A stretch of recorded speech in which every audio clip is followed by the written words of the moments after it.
and the following areas in New Jersey: Hudson,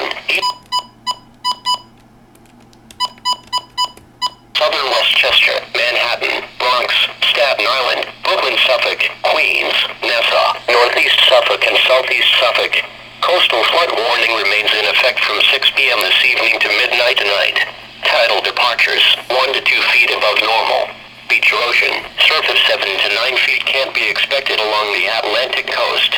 This will result in moderate beach erosion. Timing: the high tide cycle tonight. Impacts: widespread minor coastal flooding is expected.